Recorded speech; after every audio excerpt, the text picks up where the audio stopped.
So first hand of the session, we pick up the nice pocket queens on the button. The cutoff cools and we decide to make it 10.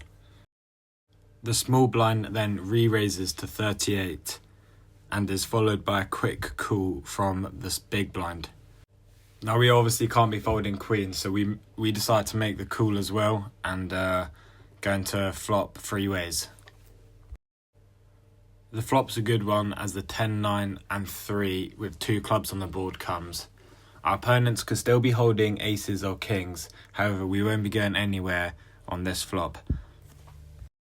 The small blind thinks about it for a while, then raises to 30. He could be doing this with a bunch of hands like ace, king, and even low pocket pairs that are now no longer good. After a short while, the big blind calls as well, and then we also snap call to see a turn of the 7 of clubs. This is a bit of a scare cloud as the front door flush draw gets there. When the action goes check check, it shows our opponents are weak and we want to raise to get values from the nut flush draw and other combos that could beat us on the river.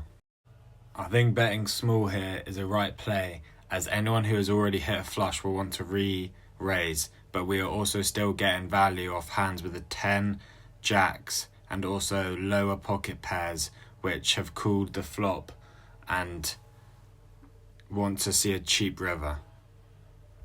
I settle on a sizing of 60 quid to get value off any other hands like holding a 10, any flush draws or any low pocket pairs and also pocket jacks. This bet will also mean that other players who have already hit their flush will want to raise now to get value off other players, knowing that if we get re-raised we can fold. I think this is a good play as it gets value off a lot of hands and we can also tell if people have got flushes, including repping one ourselves. However, both players decide to fold and we take down a 200 quid pot. For the next hand, I only realised my thing wasn't recording until the turn. However, the pre-flop action was the out of position player raises and I call in the button with ace 10 offsuit. The action on the flop goes check check and we decide to make a call on the turn. Our opponent could be bluffing here a lot of the time, especially not betting on the flop, and when the river comes the jack of hearts and our opponent raises pot, we're unsure what to do as the opponent could have better ace highs and was trapping on the flop. Also, he could have hit pocket jacks as well as lots of other pocket pairs that are now raising for value. We tank for a bit, then decide to make a call as the player is known to be quite loose.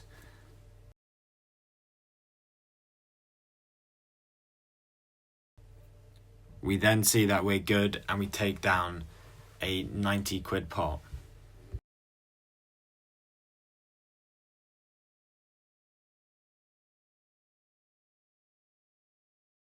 For this next hand we pick up king queen suited and we're on the button again. This is a straddled pot and the middle position player raises to 20. We decide to call, going 2 ways to a flop. The flop brings jack jack 3. This is a bit of a crap flop, however we have backdoor straight draws and also flush draws. When the opponent bets out for 18, it's a small sizing and it seems weak. We decide just to call now and see another turn. The turn brings the 10 of diamonds, bringing in a flush draw, however completing our straight draw. This is a nice card to see, however when our opponent bets out for 70, it's in a tough spot.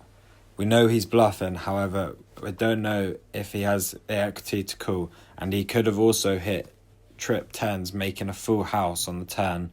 We decide that it's too much and let it go. Later in the session we pick up 6-5 of diamonds.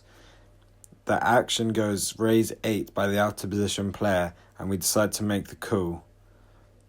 After that, the cutoff calls and the small blind and big blind both fold. We're going 3 ways to a flop. which comes 7-6-4 rainbow. This gives us middle pair and an open-end straight draw. After the outer position player checks, we decide to raise it to 10. This way we're getting value off ace, king, ace, queen and any ace-x hands which are losing to us now, which could hit on the turn or river. The out of position player folds, but the cut-off calls, and we're going two ways to a turn of the 9 of spades. This isn't a great card as it's an overpair and demotes us to third pair. However, there shouldn't be a lot of 9s that hit his range here. This being said, we decide to slow down and check. Unfortunately, the button has other plans and decides to raise it to 28. We still have a lot of cards that could come to improve our hand, and we still might not be behind as the player is very loose. Therefore, we decide to make the call and go to see a terrible river card of the ace of spades. This makes all the flush draws, as well as giving ace king and hands like that top pair. We decide to check, and when the opponent bets for 50, we can't do anything but lay it down. A couple hands later, we pick up ace-6 suited. The straddle is on and we decide just to call. It then folds round to the cutoff, who makes a raise of 20 quid. Everyone else gets out of the way and we decide to make the call, as we know the cutoff is quite a loose player. The flop comes ace-10-4 rainbow, giving us a backdoor flush draw and top pair. We like the flop, however our opponent still could have better ace-x hands. We decide to check and our opponent goes for a bet of 25. This isn't enough to get us to fold and we make the call. The turn peels off the 3 of diamonds, which doesn't help us at all. We still, however, decide to go for a small bet here to try get better ace-x hands to raise and us to fold, and also get value off a 10. We raise small to 35. Our opponent thinks about it for a while, then lays down his cards, and we take down a £92 pot.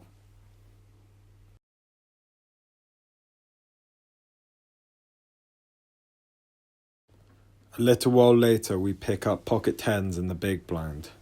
The action goes fold-fold to the middle position and he calls it along with the cutoff and the button. The small blind gets out of the way and we decide £2 is not enough. We raise the pot to 15 and surprisingly the middle position, cutoff and button all make the call. We're going 4 ways to flop, which is an absolute nightmare. The flop comes ace-king 3. We should never be good here as there's 4 people in the flop and we decide to check it. Middle position player bets and we're not sticking in there for any longer. We get the beautiful ace-10 of clubs in the big blind. The out position player raises to 10, middle position calls, and we decide to just call as well. So going 3-way to a flop now, and it's not bad. We hit middle pair with backdoor flush draw.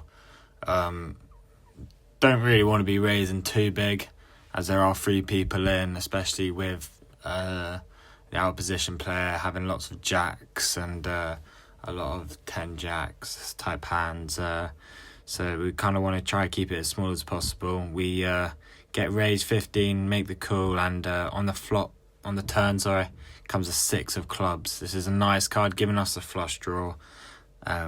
We decide just to check, keep pot control, checks back, and boom, we hit the 3 of clubs.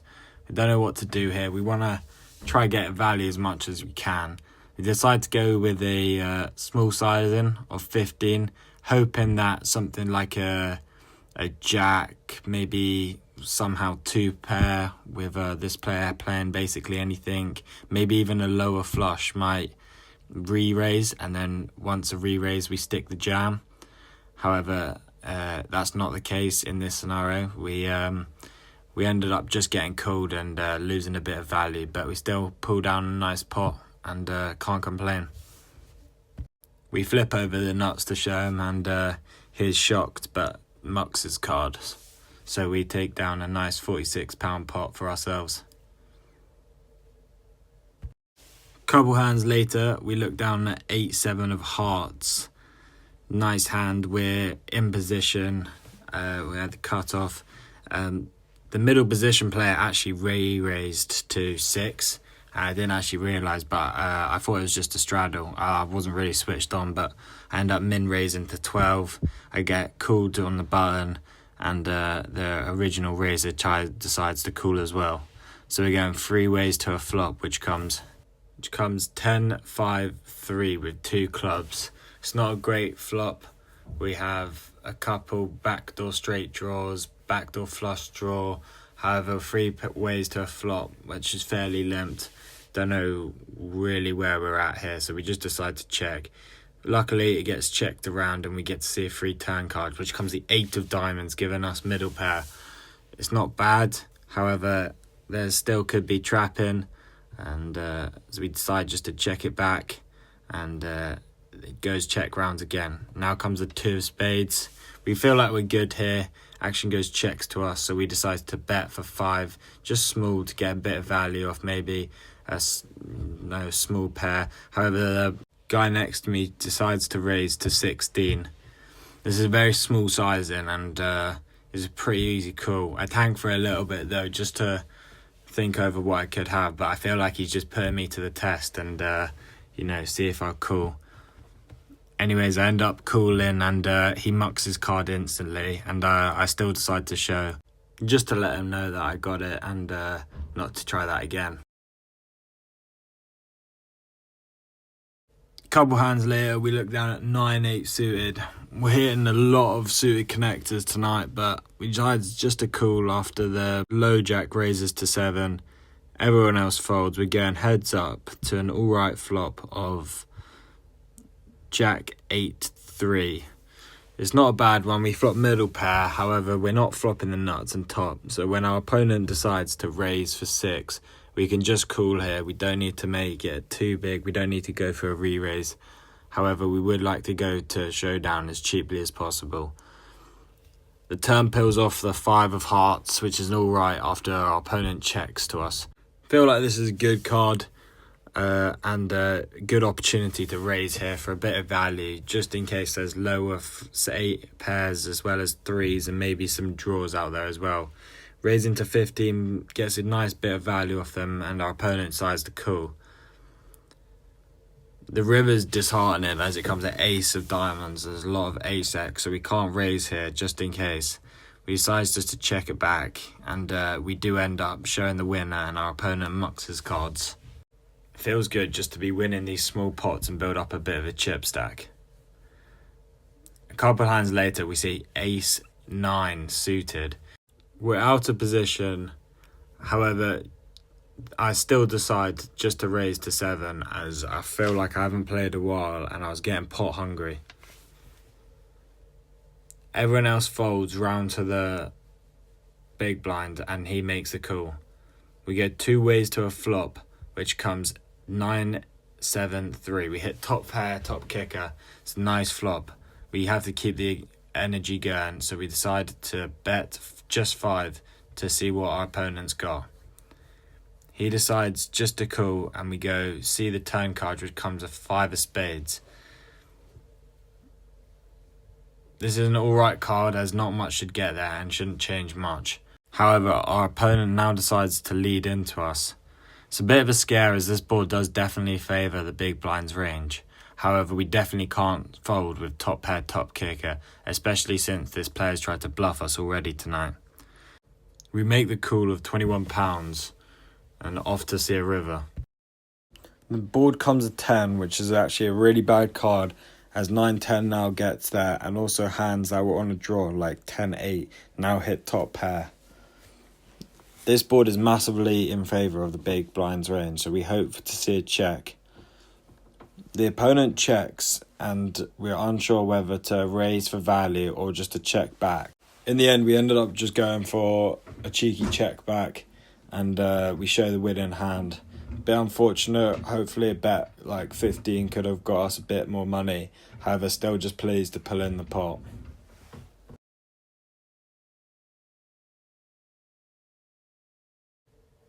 Couple of hands later, we see ace queen suited in the cutoff. The out of position player raises to 15. The low jack calls, and we decide to call as well. We're going 3 ways to a flop, which comes queen 10-2 with 2 clubs. It's a nice flop, flopping top pair, top kicker, and we decide that we need to get it in soon. The low jack raises to 20, and we decide just to call. However, looking back on it, a raise probably would have been best here. The out of position player check calls, and we're going 3 ways to a turn, which comes the 7 of diamonds. This shouldn't really change much. We should still be good here. The first player checks, and it's over to us. We decide that now we need to raise to 25. This is probably quite a small bit, and we probably should have raised a bit more. The out of position player folds, and the low jack makes the call. So we're going to a river. The river card comes with 3 of clubs, which is a bit of a scare card as their flush draw now hits. When the opponent checks to us, we think we're good here, and we decide to value bet for 60. We could be repping the flush here, as well as over pairs. Therefore, we shouldn't be getting called by anything worse. It also means with this sizing that hands like queen king and queen jack can also make the call just to make a bit more money. However, our opponent folds, but later tells us that he also had ace queen, which is nice to scoop up a pot that would have been split. For the last hand, we pick up pocket kings. It's the best hand we've had all night, and we're hoping for a big one. The out position raises to 5, and then the under the gun re-raises to 30. We decide just to call here. However, this should always be a raise. It then gets called by the player on my left as well as the button, and then folds round back to the original raiser who makes the call. We're going 5 ways to a flop, and I know that I need to see a king ideally for us to be good. The board comes 7-5-2, so we have a big overpair in a board that was raised 30, so not a lot should hit. The first player raises to 80, and we make the call. The player on my left then jams his whole stack, and it's fold by the button and then call from the big blind. At this point, we know that it's pretty hard for us to call, as pocket 7s, pocket 5s all get there, as well as a 7-5 suited hand, which could also be strong here. It's not ideal to fold pocket kings, however, in this position, we don't see how we could, as we don't really beat anything that would be raised all in. The original raiser gets out of the way, and so do we. It goes to showdown between these two players in an £850 pot. They would decide to run it twice, and we're glad we got out of the way, as one shows pocket 7s and one shows the nut flush draw. We'd be practically drawing dead here, so it's a good fold from us. We end up leaving the session about £110 up. Please also subscribe, as I'm trying to start making money from this to fund my addiction. See you the next one.